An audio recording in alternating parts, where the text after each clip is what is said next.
Boa tarde.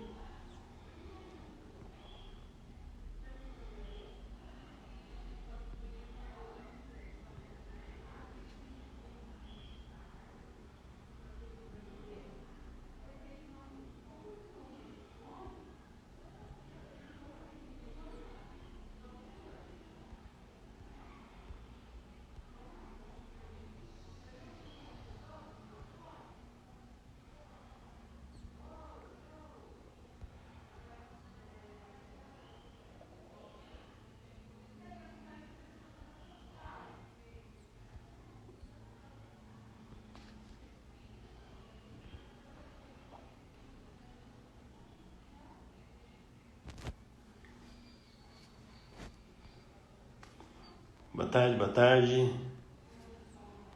Tudo bem? Hoje nós temos a nosso convidado. Oi, Carol, você está aqui também, Carol? Oi, Maria de Fátima. Oi, Fátima. Hoje a conversa com o Dr. Diego.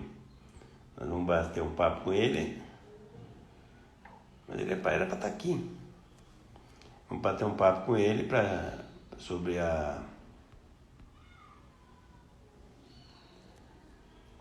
volta às aulas aí, após a pandemia, né? Nós fizemos um documento, né? Um projeto de volta às aulas. E vamos bater um papo com o Dr. Diego, um cara que tem nos ajudado muito aí nas questões trabalhistas, questões jurídicas, né? O nosso jurídico da FENEP, né? Eu estou tentando conectar com ele aqui, não estou conseguindo não. Já vamos conseguir, enquanto o pessoal vai se conectando aí. A Josi, o pessoal nosso está tudo aqui. Elaine.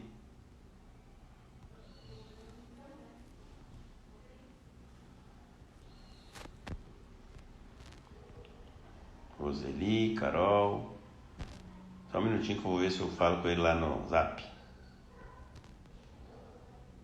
Ah, tá aqui.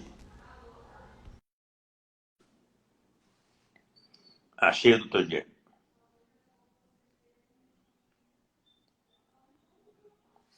Professora Marta, Leandro. E aí? Mas tá sabendo aí, Aí, meu filho? que nada, isso aqui é promessa. Muito bem. Tem um professor Isso aqui aqui é promessa. perguntando, né, qual que é o tema, né?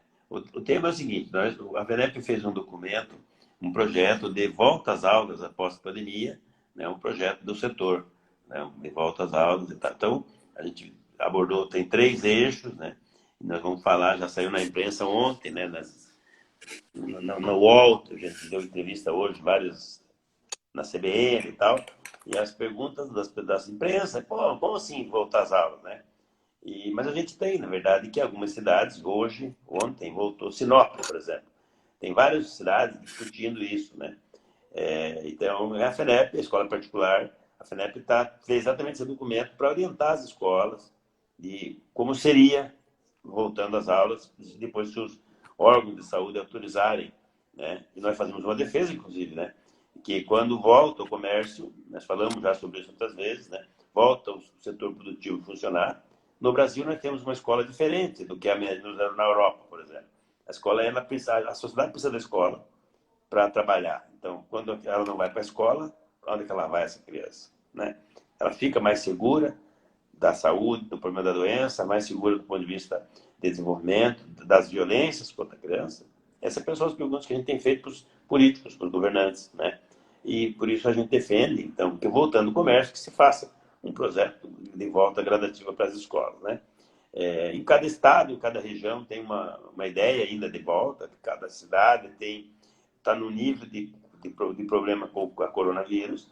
Cada cidade tem lugar muito pior, tem lugar pior no sentido de ter mais problemas, e locais que tem menos, né? Então, o assunto é hoje esse, né, Diego? A gente combinou, a gente já teve uma reunião hoje da FENEP, já discutimos algumas coisas nacionais aí que nós temos aí um monte de demandas aí para discutir. Nós fizemos uma série de bate-papo nos últimos dias com os presidentes dos sindicatos, né, para que as escolas e a sociedade conhecessem melhor os sindicatos, as pessoas que lutam pela escola privada, né? Então, estou fazendo essa conversa aqui, Diego, para a gente dar uma enrolada no papo, né, até que o pessoal entra aqui e vai se conectando. Não, não é enrolada, é para dar o contexto da coisa, né? Realmente é esse contexto que todo mundo tem que entender que a gente está pisando, e para todo mundo entender de que documento a gente está falando. Esse documento não é um plano, ó, voltamos. Não, basicamente a gente está olhando num ponto futuro e em algum momento nós vamos voltar. Tá? Acho que é melhor deixar muito claro isso. Esse ponto futuro é amanhã, esse ponto futuro é daqui a uma semana, esse ponto futuro é um mês, 2 meses, 3 meses, sei lá. Esse ponto é um ponto futuro.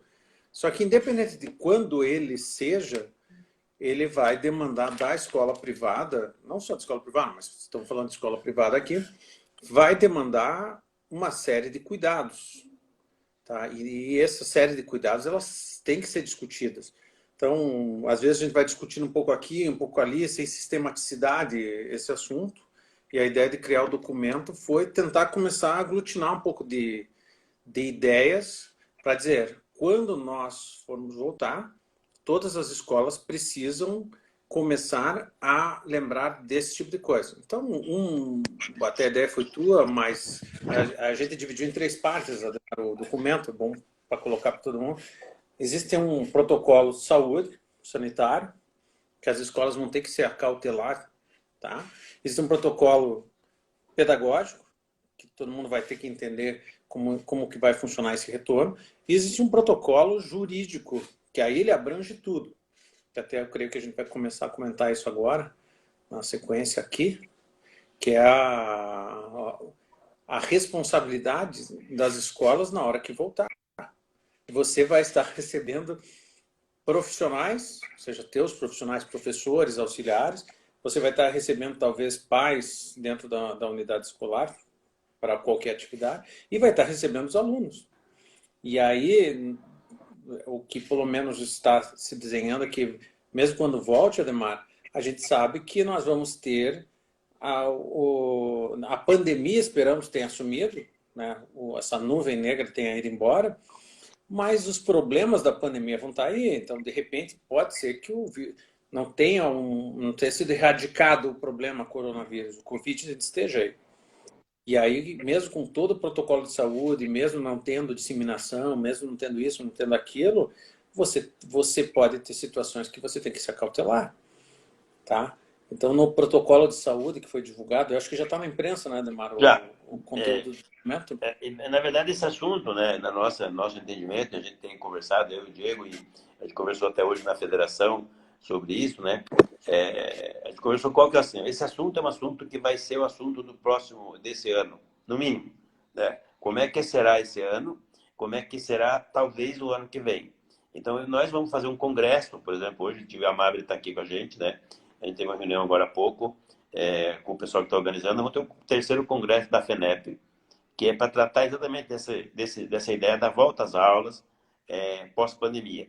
E no Congresso a gente vai poder tratar, Diego, e você sabe disso, né? Vamos poder tratar esses 3 eixos de forma prática, ou seja, para que as escolas possam entender como fazer certas coisas, né? Para que elas possam fazer como sempre fazem as coisas. A escola privada faz com muita seriedade, faz com muita... Então, agora há pouco até, estava com uma vez numa reunião com as pessoas que têm gente interessada nos grupos para ajudar patrocinar, fazer um congresso grande, com bastante gente, envolver, quem sabe, 30, 40 mil pessoas no Brasil. Por quê? É um congresso online, até porque congresso presencial não se faz nessa época, né? Mas para a gente poder abordar com profundidade esses temas, e ele deverá ser em julho. Por que julho? Porque a gente agora está voltando em algumas cidades, tem gente falando que vai voltar semana que vem, né? Tem estados discutindo o assunto. Há uma demanda da sociedade para que a escola volte. Há resistência, como tem gente aqui do Paraná falando que as pessoas estão desesperadas, que o governador já disse que só vai votar em agosto, que para ele está tudo tranquilo, né? Para o governo do Paraná e alguns governos municipais do Brasil e afora, telecurso virou ensino à distância, né? Telecurso virou educação para ensinar a criança, a alfabetizar a criança. Então, eu não sei quem é que Claro. acredita nisso, né? Educador não acredita, pai de aluno também não E não podemos, acredita, né? Tudo bem. Né? e não podemos confundir até toda a discussão que teve no Conselho Nacional sobre sobre educação, sobre ensino remoto, vamos colocar assim, foi muito bom para deixar clara a diferença das coisas. Então, vamos aproveitar essa nossa conversa aqui para diferenciar também, porque o pessoal realmente tem essa confusão, às vezes não tem confusão na cabeça, mas na hora de colocar em palavras sai tudo confuso. Então, o EAD é um sistema de ensino que ele tem regulamentação própria, precisa de autorização própria, ele tem, e o pessoal que entende desse assunto profundamente, que não é o meu caso, vai dizer de que ele precisa de uma metodologia própria, certo? Uma metodologia com começo, meio e fim, qual é o tempo, como que se fragmenta a questão do ensino-aprendizagem quando você está numa ferramenta à distância, sincrônica, não sincrônica. Então tem tudo isso faz parte da dinâmica do EAD. O que nós temos agora não é EAD. O EAD continua sendo EAD. Então, não é disso que nós vamos falar. A escola privada, que parece seja um assunto extremamente interessante, ela não está com foco em EAD neste momento. Ela está querendo entender o que a gente chama de atividades remotas. Tá? O Conselho Nacional, quando destrinchou o assunto, colocou no parecer, relembrou uma coisa muito importante que também já estava no parecer, em vários pareceres antigos, um é de 95, acho que é o 7 de 95, e um outro que é de 2009, que é o da época do H1N1, então acho que é 2009, em que ele já dizia assim, olha, nós temos, né, atividades escolares, essa é a terminologia da LDB, e a atividade escolar é um gênero no qual a aula é só uma das formas de realizar atividades escolares. Tá? Então, agora que nós estamos tendo é exatamente isso. O que é, se nós podemos ter aulas de forma remota e nós podemos ter atividades de forma remota.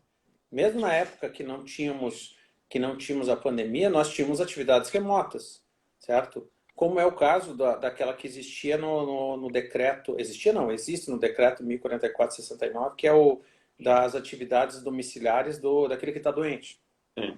Então, é só para mostrar que o que aconteceu é que a pandemia trouxe um encontro de tudo isso num pacote para ser digerido, né? Para ver como que nós usaremos essas ferramentas que foram moldadas para outras coisas nesse momento de pandemia. Então, e aí começa gente que está fazendo coisa séria e gente que está fazendo qualquer coisa. Gente que está pegando, até foi comentado hoje na reunião, está pegando as aulas do telecurso da Globo da década de 80, acho que é, e tá soltando. Não que a aula não fosse boa, não vou entrar no mérito, mas tem gente Mas isso que, não é que educação, tem. não é ensino, né, Diego? Pelo amor de Deus. Não, tem gente, que eu não vou citar nome, mas tem gente, estou falando da esfera pública, pegou, fez um requentado desse troço e está soltando, e está validando, está validando a aula. Então assim, Esse assunto, Diego, nós vamos fazer a live de quinta-feira com o Paulo Tomazinho. É um cara aqui do Paraná, quem não conhece, né? Um palestrante, um educador, doutor. E ele escreveu um artigo, hoje ele inclusive esteve participando de uma reunião do Conselho Estadual do DF, com participação do Conselho Nacional, de Fórum e tal, dos conselhos, falando exatamente da questão do ensino domiciliar, ensino remoto emergencial, que é o que a gente está fazendo agora, falando as diferenças, com muita propriedade. O que é aprendizagem, que esse é o especialista que você falou, que não é a tua área e nem a minha muito, assim. A gente fala um pouco de tese. Mas ele, quinta-feira aqui, nós vamos fazer uma live com ele, só para não te cortando, e vamos voltar para o nosso assunto aqui. Nós, agora, a partir de agora, nós vamos fazer as nossas lives nesse sentido. Mostrar como será a volta às aulas, o que é de verdade, os bons exemplos que nós temos. E temos muitos bons exemplos de gente que está fazendo ensino remoto com qualidade, fazendo ensino remoto na educação infantil, fazendo ensino remoto de inclusão, fazendo ensino remoto emergencial de verdade. Né? Tem um monte de exemplos. Então, nós vamos trazer devagarinho esses exemplos, vamos fazer a discussão de que temos que terminar o ano. Nós temos que parar de discutir um monte de coisas que nós estamos discutindo, temos que preço, desconto, abatimento, cancelamento de matrícula. Eu acho que a escola privada é uma discussão, assim, o pai escolheu botar naquela escola. Ele escolheu financiar aquela instituição. Então, há que se ficar discutindo mais. Vamos discutir até terminar o ano. dar as condições para que as Claro. crianças terminem o ano. Então, só queria te cortar, queria Não, voltar. não, eu quero aproveitar, assim, o recheio tem que deixar quem entende do recheio rechear todos esses pacotes. Então, pedagogias, que eu sempre brinco, eu chamo de pedagogias, mas quem tem que falar de pedagogias é o pedagógico, ele que entende disso. Quem entende dessa pedagogias em plataformas diferentes, são eles que têm que ser chamados para trabalhar esse momento. Mas eu quero dar um recado que eu dei, fiz uma reunião virtual com o Cinep do Rio de Janeiro agora, uma reunião bem interessante, e as dúvidas, assim, né, aí você vai vendo a capilaridade, né, da FENEP em todas as bases, em todos os lugares, mas os problemas são os mesmos, o que muda é a intensidade da batida, né? O problema que está batendo lá está batendo aqui.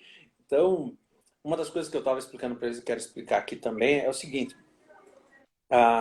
nessas atividades remotas emergenciais, que o Tomazinho deu nome aí, e que eu chamo de atividades remotas gênero, para não entrar no mérito se são emergenciais ou não, o que nós temos que lembrar é que o Conselho, ele simplesmente fez um pano de fundo muito qualificado sobre o assunto, remeteu para as pontas, ou seja, para conselhos municipais e estaduais, para fazer a calibragem disso na sua realidade estadual, municipal, e isso eu vou um nível mais para baixo, que é no nível da escola. Então, Conselho Nacional, Estadual, Municipal, escola.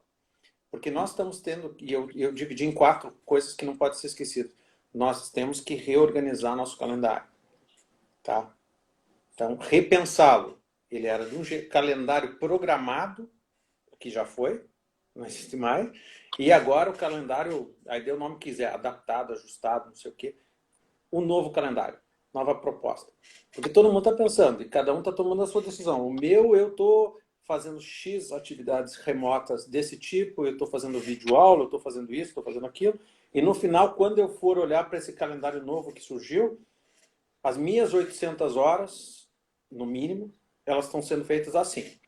Eu estou apresentando. Esse é meu pacote do realizado, que é isso que eu me proponho a fazer. Então, cada um tem que fazer isso e tem que documentar isso. Porque aí vem a segunda etapa, que foi o que o Conselho também disse. Estou me pautando e digerindo o que o Conselho disse, e que eu concordo. Tá? E eu estou dizendo desta maneira porque tanto a minha opinião quanto a do Conselho, ela é meramente orientadora para os conselhos estaduais, orientadora para quem quiser ouvir, porque quem vai decidir o assunto são os conselhos estaduais e municipais nas suas esferas de competência. Entendeu? Então, aqui, o que foi dito foi de que, além de ajustar o calendário, você tem que dizer que atividades você vai fazer, qual a equivalência dessas atividades, é aula com aula, hora com hora. Ou seja, você vai ter que fazer uma proposta de o que está valendo isso que você está fazendo.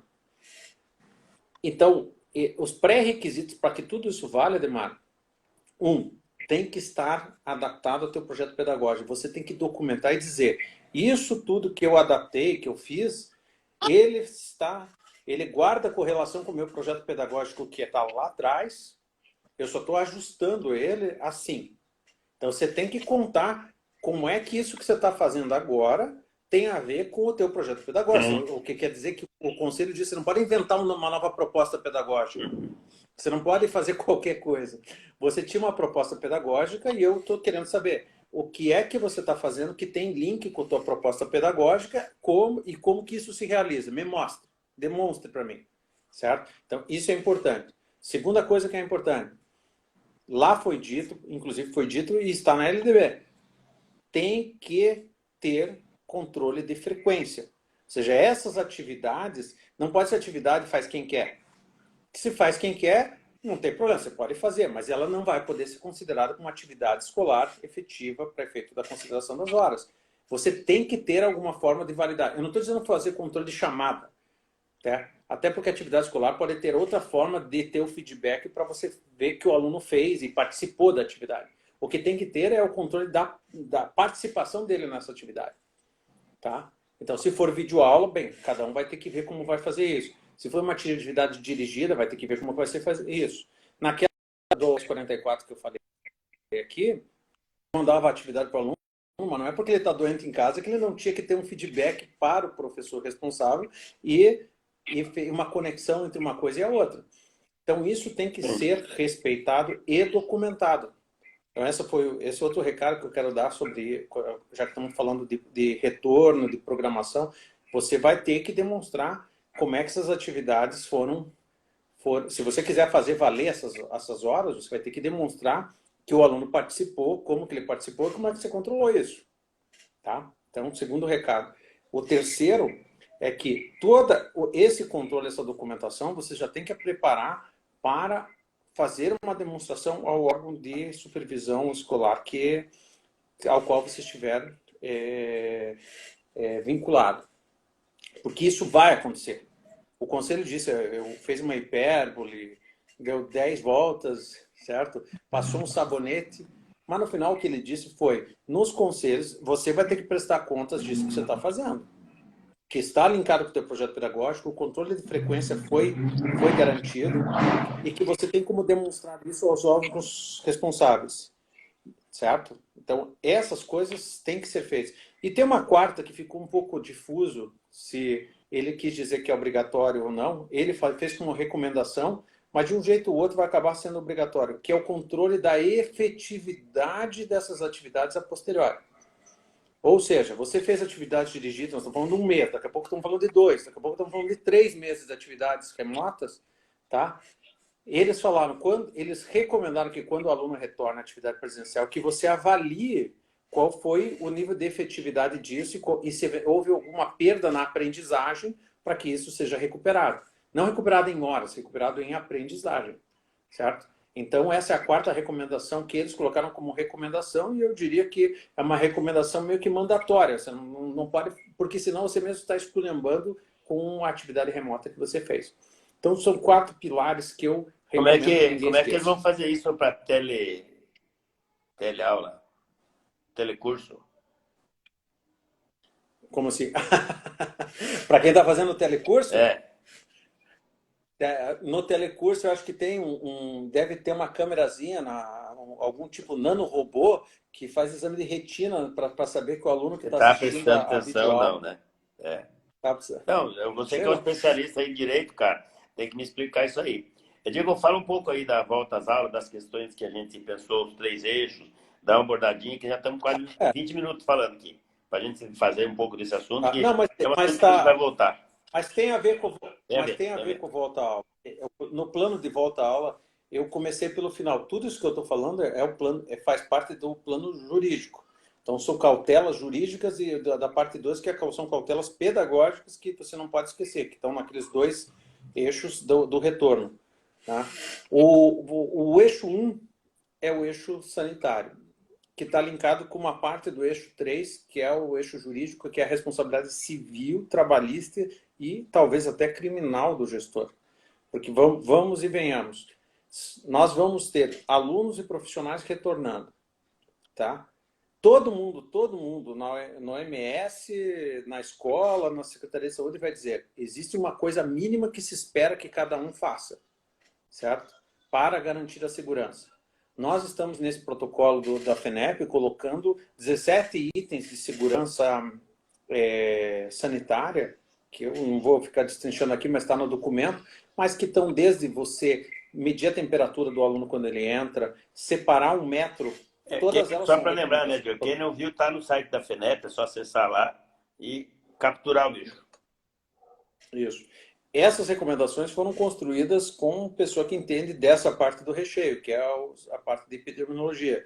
Então, foram construídas as recomendações pautadas nessas informações técnicas. Então, um distanciamento nas atividades de no mínimo 1 metro, álcool gel em todas as salas, limpeza, você fazer a limpeza da escola todo dia antes dos alunos entrarem, antes de que todo mundo entrar, você fazer uma limpeza intensiva, você colocar nas portas de entrada aquelas toalhas, bem, uma superfície higienizada que boa, com um produto para que a sola dos pés também seja limpa, você pedir para que os alunos tragam no mínimo 3 máscaras, vai depender do tempo de permanência, para que seja trocado de 3 em 3 horas. Se for um turno só, traz 2, mas basicamente para que a criança troque a máscara depois de 3 horas. Tá? Principalmente criança pequena, mas acho que é uma recomendação até saudável para todos, trazer um calçado para usar dentro da sala, tá? E outro para usar fora. Né? Isso aí muitas escolas até já têm essa prática, trazer sei lá, aquele croque, mas é uma coisa, então é uma soma de atividades de protocolo sanitário para quê? E agora vem a conexão com a questão jurídica. Porque lá na frente alguém vai dizer assim, quem me garante que se tiver qualquer coisa não aconteceu na escola? Tá? E aí, nós da área jurídica já somos meio que escolados com isso. Existe uma coisa que chama culpa em erigendo e uma coisa que chama culpa em vigilando, que sempre norteiam a responsabilidade civil, além do que a gente chama de culpa direta. Tá? Mas na culpa em vigilando, que é o que importa nessa conversa, o que se diz é o seguinte, existem padrões de prudência que a sociedade exige para cada coisa. Quando você não age de forma prudente, você está assumindo um passinho a mais de risco para que algum efeito danoso ocorra. Nesse caso aqui, nós vamos estar com nós vamos ser a vidraça, o holofote vai estar todo em cima da escola para ver, peraí, o que vai acontecer com as crianças? É isso que vai acontecer. E aí, se todo mundo está dizendo que você tem que ter um protocolo de segurança, nós mesmos estamos dizendo que tem que ter um protocolo de segurança, eu tenho que dizer aqui que quem não cumprir a medida, a régua com a qual a responsabilidade da escola vai ser medida, vai ser a régua do protocolo de segurança. Se você cumprir o protocolo de segurança que seja estabelecido, você poderá dizer, se infelizmente por qualquer infortúnio acontecer alguma coisa, você vai poder dizer, eu fiz tudo, mas tudo que estava ao meu alcance, certo? Cumpri tudo que estava aqui para acontecer. Aconteceu. Nem sei se aconteceu aqui, mas aconteceu. Tá? Então, a segurança do gestor em relação à responsabilidade, principalmente a criminal, né, vai ser essa. Eu não gosto de falar isso, parece que eu estou assustando, mas deixa eu repetir. Né?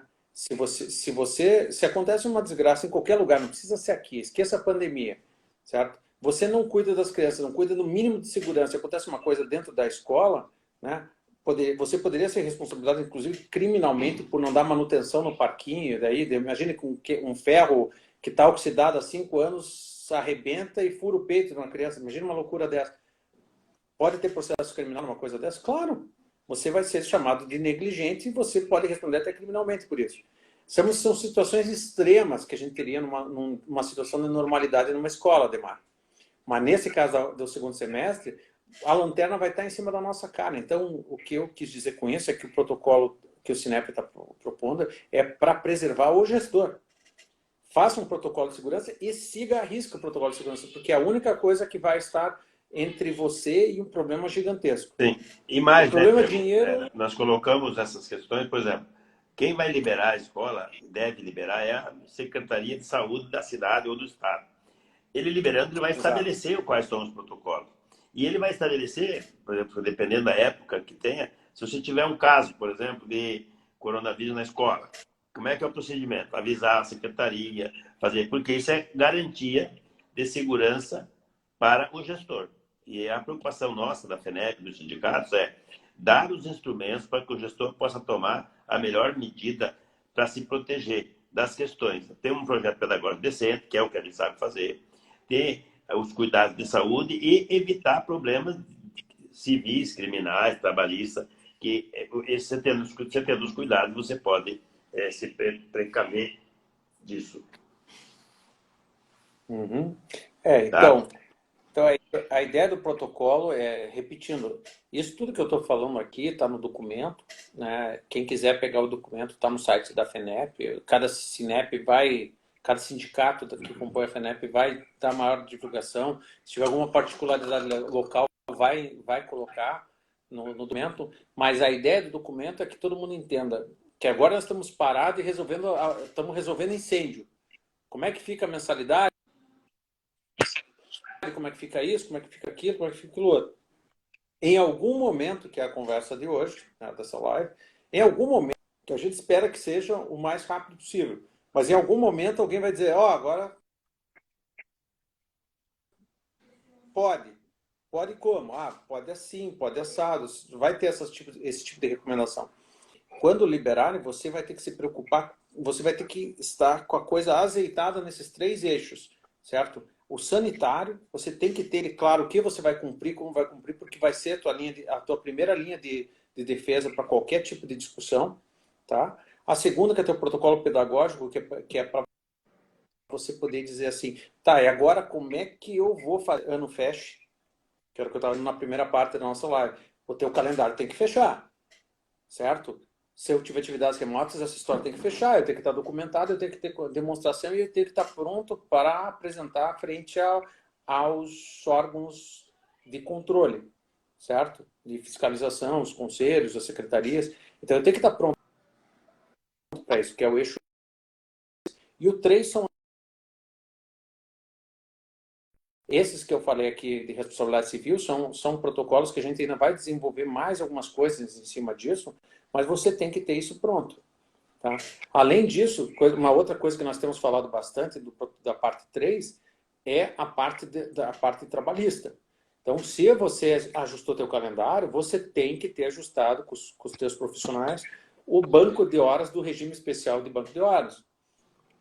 Se eu falei agora há pouco, estou repetindo aqui que não é automático eu não ter aula agora e daí eu peço as aulas num sábado. Eu não tenho aula agora e daí eu vou pedir para que a pessoa faça 1 hora a mais no segundo semestre ou em julho, sei lá. Então, essa recomposição no parte pedagógica, ela já está autorizada e está tudo ok. Mas no ponto de vista trabalhista, você precisa falar com os russos. Você precisa se ajeitar a casa para dizer essas horas que não estão sendo trabalhadas, ou que estão sendo trabalhadas em parte, ou que estão sendo deslocadas, como é que isso está? Então, esse protocolo é o regime jurídico especial da MP 927. Você precisa desse documento, tem que ter. Tá? Então, as atividades telepresenciais que eu falei da outra vez, você tem que estabelecer qual foi a regra do jogo desse mês que passou, desse mês que nós estamos em curso, do próximo mês, se eventualmente estivermos parados. Então, essa documentação você tem que estar com ela toda casada, porque você vai precisar dela para fechar o segundo semestre. Entendeu? Porque você vai ter mais atividade no segundo semestre do que você teria normalmente. Então, como é que você transpôs isso para o segundo semestre? Esses são os documentos. Tá? Então, essas são as cautelas gerais que a gente está construindo naquele documento, mas eu acho, Ademar, que é o primeiro passo de um debate que a gente vai aprofundar um pouquinho mais até no Congresso. Eu queria que você aproveitasse e falasse um pouquinho mais no Congresso que a gente vai ter. O Congresso nós vamos esmiuçar, né, Diego? Vamos falar praticamente como fazer, trazer casos, mostrar. Vai ser um congresso para formar, preparar mesmo, para, vamos dizer, debater o assunto, com mesa redonda e tudo mais, né? Até lá, nós vamos discutir bastante os exemplos de ensino remoto, vamos trabalhar um pouco essas questões aí dos eixos, para as pessoas ir devagarinho percebendo que o mundo está mudando. E quem vai sobreviver, né? A gente precisa, que nem eu tenho dito, o pessoal da educação infantil e muitas instituições estão dizendo, mas está difícil, como é que eu faço? Eu digo sempre assim, olha, você tem que fazer 2 coisas. A primeira, tenta não perder os clientes. A primeira delas não é nem isso, não quebre. Né? A escola privada que não quebrar terá aluno ano que vem, porque os pais vão precisar de escola, seja ela qual escola for. A escola privada é a única que tem condições de se adaptar de maneira coerente, de maneira correta e fazer o trabalho, seja ele qual for, para ajudar as famílias a educar os filhos. E a segunda coisa tenta não perder os clientes. Eu vi aqui que algumas pessoas perguntaram, não, cobra multa e tá. Assim, talvez não seja esse caminho. Talvez seja conversar com o pai, explicar para ele, se ele quiser realmente tirar, foi berçário, educação infantil, 3 anos de idade, deixa que saia. Converse com ele. Se ele quiser voltar, se ele puder atender, se atende, por quê? É melhor você não perder o cliente para sempre. É perder só nesses dias. Ou tenta fazer uma renegociação, dando outras opções, mas vocês não aceitam. Não aceitam. É um direito que o pai tem. Né? É como academia, como no caso até 3 anos. Né? A pessoa vai cancelar. Então, mas se a gente brigar com o pai, ele não volta mais para a nossa escola. Se a gente não quebrar. Né? Então, acho que muito daquilo que a gente sabe fazer muito bem. Só que ele, evidentemente, que faz que a gente está todo mundo desesperado. Né? Tem bastante gente mais desesperada, mas está muito difícil, está muito instável. Mas o cuidado é fazer bem feito o diálogo, conversar com as pessoas. Não tem o que fazer. né? Eu tenho que pagar algumas coisas. Usar a 936, como o Diego disse, para diminuir o custo, arrumar um dinheiro, fazer um ajuste, negociar o aluguel. Tem que fazer, pensar em não quebrar, fazer alguma coisa. Porque se quebrar, não tem mais. É que nem eu digo, depois, ano que vem, ó, todos nós, se ninguém morrer até lá, teremos uma vida. Dependendo de que mundo que tenha. E quem tem filho, terá filho. Os pais terão um ou dois filhos. Eles podem trocar de emprego, de mulher, trocar de marido, mas de filho não rescindem o contrato. Eles podem trocar de escola, né? Mas de filho não dá. Então, eles vão precisar de uma escola. Quem estiver aqui vai precisar, vai poder ter a escola, e a iniciativa privada tem essa competência, que a sociedade pode precisar, do jeito que a gente precisa para fazer o que a gente sabe fazer. E eu acho que esse é o ponto. Deixa eu aproveitar, Ademar, eu vi que tem muita pergunta sobre educação infantil. Deixa eu dar mais um argumento, assim, só para, quem sabe, nesse momento difícil que eles estão que eles estão tendo que sofrer, basicamente não é tendo que viver, tendo que sofrer. Deixa eu aproveitar o gancho que você falou de como os pais estão vendo. A gente tem que entender o seguinte, realmente, o pai que já se conscientizou, ou seja, ele está na ideia dele, ele decidiu isso. Não vou discutir se está certo ou errado, ele decidiu. Meu filho não vai para a escola. Ou meu filho, tanto faz, depois eu vejo o que vai acontecer. Se ele tem a decisão dele, não adianta argumentar com ele, porque ele não vai entrar em nenhum... O raciocínio já não faz parte da conversa. Ele está sentindo o momento e está falando o que ele está sentindo. Então, realmente, para esses, esqueça. Esse vai sair. Mas para muitos, principalmente os que estão abusando do momento, tem gente que está dizendo, vou cancelar o contrato, vou dizer que transfiro, vou tirar e depois eu vejo. Mas, na verdade, ele vai voltar para a gente. Ele vai voltar em alguma das escolas da rede particular pedindo a vaga. E aí surgirá, Ademar, e esse é um dos motivos do protocolo que a gente está falando pedagógico, de ajuste o teu calendário já, porque a tua linha de defesa para esta conversa também. Por quê? Porque veja o seguinte, se você fala para um professor, vou pegar uma educação infantil, o pai vai tirar a criança. Quando ela voltar, digamos que volta em julho, que volta em agosto, sei lá, quando voltar, ele diga, agora eu quero voltar. E mais, eu quero pagar o mesmo preço que eu estava pagando e que os outros pais estão pagando aí. E mais, o Código do Consumidor diz que você não pode cobrar mais caro. Não esqueçam. Eu só não sei quando que eu vou conseguir terminar de escrever. Eu estou escrevendo um artigo mais profundo, umas 20 laudas, aquilo que você diz que tem muita palavra, mas tem umas demonstrações matemáticas nessas minhas explicações para mostrar por que o equilíbrio econômico-financeiro, nas mais diversas situações, vai mostrar que eu posso cobrar mais desse pai quando ele voltar. Claro. Não, eu vou cobrar mais, só que estou cobrando o mesmo. Sim. Como? Vou pegar o exemplo mais simples. Imagine que uma escola que vá cumprir o calendário, vamos pegar a educação infantil, o rabo do foguete, vou pegar a educação infantil, crianças de 4, 5 anos. Se esse pai tirar da escola, cancelar e for embora e quiser voltar depois no mesmo preço, é só você fazer uma conta simples e lembrá-lo. Quando ele voltar, eu vou poder cobrar o mesmo preço, só que é uma anuidade. Só que para os pais que ficaram, eu peguei aquela tripinha, eu peguei a anuidade e dividi em 12 tabletinhos. Se ele pegou e saiu e voltar 3 meses depois, 2 meses depois, 4 meses depois, é a mesma anuidade. Por quê? Porque é aí que está a questão do calendário. Quando você ajustar teu calendário, vai ficar evidente que se você deu 200 horas no primeiro semestre e tiver que cumprir 800, o segundo semestre desse povo serão 600 horas letivas. E esse pai que continua pagando, ele manteve um fluxo financeiro igual, mas ele vai receber 200 horas letivas a mais no segundo semestre. Mas vai pagar pelas 400 porque ele continuou pagando. Né? Esse que parou de pagar, se ele quiser voltar naquele momento, ele vai ter que pagar por essa diferença que ele vai receber. Porque eu vou estar realizando 600 horas ao invés de 400, que era a programação anterior. Sim. E existe uma variação aí, que eu já cheguei em 7 variações desse desenho, que é por isso que o artigo está ficando, para tentar fazer a explicação técnica e a demonstração matemática de que muitas coisas que estão sendo ditas nessa discussão de variação de preço, quando você faz o ajuste econômico-financeiro e o ajuste calendário, né? Não está havendo aumento no futuro, é simplesmente readequação dos valores. E é isso que muitos pais da educação infantil estão esquecendo, que se ele for matricular na escola pública, realmente aí não tem o que discutir. Não, eu estou tirando, tá aqui a vaga na escola pública, está matriculado, tchau. Bem, aí você tem que jogar o coração, encher o peito e falar bem da escola privada, vender teu peixe, se não der certo, não deu. Porque aí não tem equação que vença. O cara foi para a escola pública. É uma equação que está na conta macro que a gente está fazendo de perda de alunos, talvez, para a rede pública, não porque são melhores, mas sim porque a pandemia, o efeito econômico da pandemia jogou o povo para lá. Isso. Então, Diego, entendeu? É exatamente isso. Isso voltando de novo aqui, para as pessoas têm ainda umas dúvidas, ó. Quem tem 4 anos em diante é obrigatório. Você só pode dar a transferência ou cancelar o contrato se o pai trouxer uma declaração. Pode ser da escola pública, tem vaga. Você pega a declaração e dá a transferência. É o direito que ele tem, você não pode fazer nada, a não ser cobrar multa e ficar bravo com ele. Pronto. Na educação infantil até 3 anos, que daí não é obrigatório, é o que eu sempre digo, tem que repactuar, tem que fazer alguma coisa agora para ele ver se ele não sai. Se ele sair, eu vou dizer o que eu fiz na nossa escola.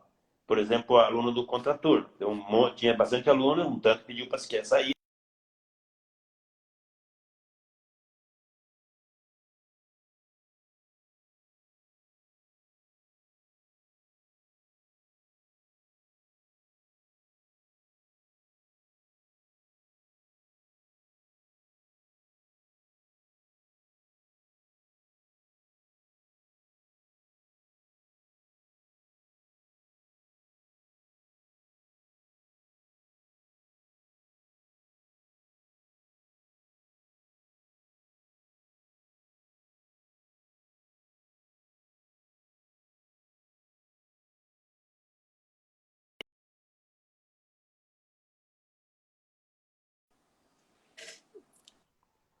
Você travou, o que Travou você aqui. esbarrou aí? Não, eu tô com. Estou na escola aqui, e tá bem feio para chuva. Tomara que chova aqui em Curitiba, tá uma seca danada. E aí ele acho que tá caindo o sinal da internet aqui. Eu estava falando o seguinte, só para terminar o raciocínio. Então eu falei. Claro, viu, Demar? Deixa eu só completar essa questão do raciocínio. Tá. Oi, eu termino ou você?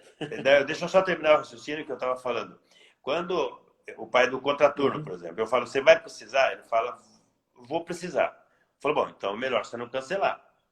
Porque se você cancelar, quando voltar, eu vou dar prioridade para atender os que ficaram aqui. E talvez eu possa te atender, mas eu não vou me preocupar com isso, porque primeiro eu vou atender os que ficaram. Né? E aí, evidentemente, que cada um tem que saber o tipo de facão que você vai dar. Se você dá um facão muito difícil, né? De qualquer jeito, você perde. Mas você tem que fazer a aposta. O que vai acontecer, na verdade? Eu vou me preocupar em terminar o ano para os alunos que estão com a gente aqui no contraturno. Eu vou trabalhar, nós vamos trabalhar para isso. Então, quando voltar, o pai chega, puta, Demar, tô com problema, porque eu falei, bicho, não tem jeito não. Eu não vou me preocupar com isso. Mesmo se você estiver precisando, tiver vaga, eu não vou nem olhar isso. Por quê? Eu vou fazer primeiro o trabalho. Talvez ele vai ter que esperar um pouco, vai precisar esperar um mês. Aí, Está falando do contraturno. Tá falando do contraturno. Sim, contraturno. Então, deixa eu explicar para quem está ouvindo. No contraturno, é bom que se diga que todas essas regras que nós estamos falando da Lei 9.870, não vale nada. que é a lei das mensalidades, elas não se aplicam. Então, se você não quiser abrir vaga a mais no contraturno no segundo semestre para quem fugiu, do período regular, tá? Sim. Então, realmente, o contraturno você pode mudar o preço, mudar a vaga, mudar o regime e aplicar o que você quiser, tá? É isso aí. Então, Diego, mas a gente tem, na verdade, assim, esse assunto é um assunto que está incomodando muito. A educação infantil está sofrendo muito. Não tem muito o que a gente fazer, né? A Eliane está falando que perdeu tudo que eu falei. Está ouvindo agora, Eliane? Está ouvindo o que eu estou falando agora? Acho que agora tá. Repete. Eu falei assim, ó. Eu vou fazer para os alunos do contraturno, porque o contraturno está igual à educação infantil até 3 anos. Eu não posso segurar o aluno, não tenho questão de anuidade, eu tenho até uma anuidade, mas ela é um contrato de curso livre, né? Então, o que eu estou fazendo? Quer cancelar? Eu digo, ó, você vai precisar quando voltar do contraturno? Eu vou precisar. Falei, então, peraí, vamos ver aqui, eu não sei se eu vou poder te atender. E eu não vou poder atender ele mesmo, porque eu vou focar nos que ficaram. Então, eu vou fazer isso de forma deliberada. É a mesma coisa para a educação infantil. Até 3 anos, também tem aqui na escola. Estou fazendo exatamente a mesma conversa. Claro que eu estou tentando repactuar, estou fazendo algumas coisas, porque eu sei que eu não vou poder entregar uma série de coisas e eu vou assumir um certo prejuízo na nossa escola. Estou falando como presidente da federação agora. Isso na escola minha eu posso fazer o que eu quiser. Na sua escola, cada um pode fazer o que quiser, né? Tem que ter critérios, tem que ter coerência e é o que eu sempre digo para as pessoas. Você não pode entender, pensar que os pais não sabem fazer conta. Que a sociedade não sabe fazer conta. Eles estão com dificuldade de dinheiro e sabem fazer conta. Então, as coisas que a gente vai falar tem que saber o que está falando, né? Mas é um assunto, viu, Diego, que é muito difícil para todo mundo, as pessoas estão sofrendo mesmo, e é complexo. Nós estamos fazendo o que podemos, estamos buscando financiamento, estamos buscando, mas não está fácil, realmente. Deixa eu aproveitar e dar mais um dado aqui. Só que essa é uma discussão delicada, que você vê, cada vez a gente está avançando mais no assunto. O que eu vou falar agora é totalmente discutível, tem briga para tudo que é lado sobre a interpretação, mas é bom que é mais uma carta que às vezes está... Lógico que às vezes tem cartas que a gente põe na mesa e depois volta contra a gente, né? Agora há pouco eu estava falando sobre educação infantil e o trabalho remoto, que o conselho ele perfumou, falou e não deu clareza se a educação infantil poderia ou não poderia fazer atividades remotas, e no final disse que caberá aos conselhos estaduais e partes regulamentares. Bem, a parte final eu concordo, realmente não é atribuição deles, caberá aos conselhos estaduais e municipais que regulamentarem a atividade remota. Mas aí vai vender para o Rio, vou recomendar aqui também. Tem que tomar cuidado, o problema é a gente quer salvar uma mão e perde a outra. Se eu, nas atividades remotas da educação infantil, que é um momento lindo do processo do desenvolvimento da criança, né?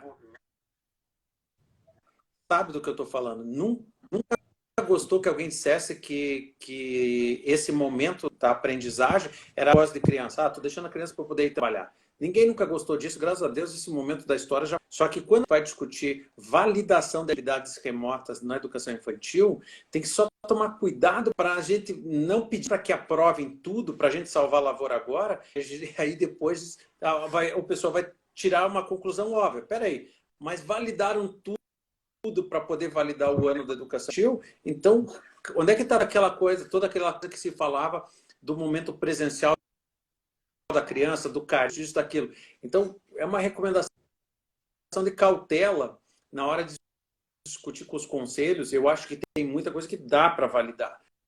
E com um pouquinho de calma nisso. Realmente, a educação infantil tem essa particularidade de que essa presença física realmente diferencial do momento das crianças. E o que eu queria colocar como ponto final, talvez, de toda essa abordagem, Ademar, que também estava colocando para o pessoal do Rio de Janeiro, é de que na hora que o pai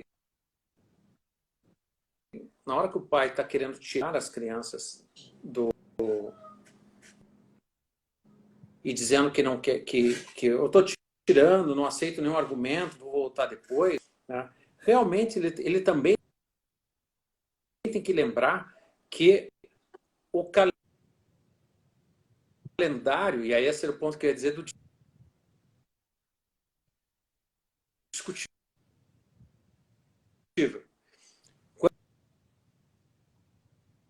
Quando a gente olha a LDB,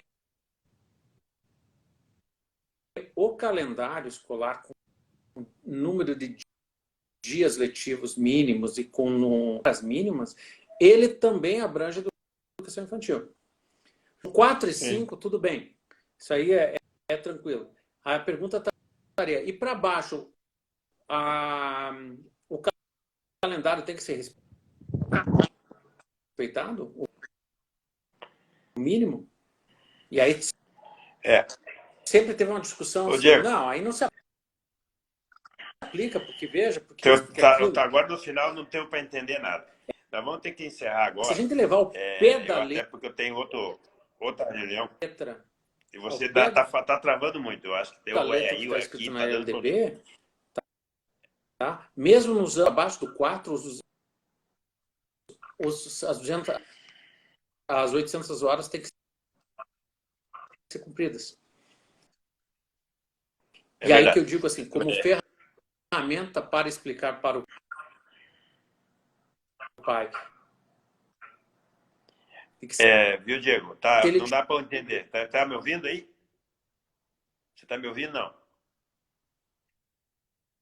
Tá me lembra ouvindo? do raciocínio que eu fiz ali atrás, também dá Você para lembrá-lo que não tá me ouvindo?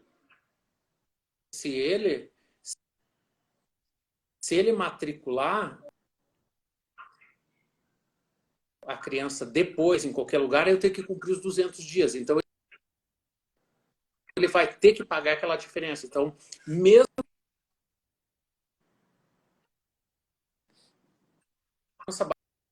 abaixo,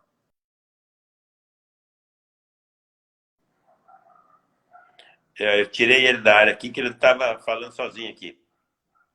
Na verdade, esse assunto que ele está falando, ele está dizendo o seguinte: a questão do calendário, quando a gente for fazer essa conta aí. Mas nós vamos trazer, vou chamar ele de volta aqui, e vamos ver se a gente consegue terminar. Está muito ruim, a gente está com um problema importante aqui. Nós estamos em Curitiba e está vindo uma chuva aqui. Ó, tá travado, Diego, aqui, não consigo.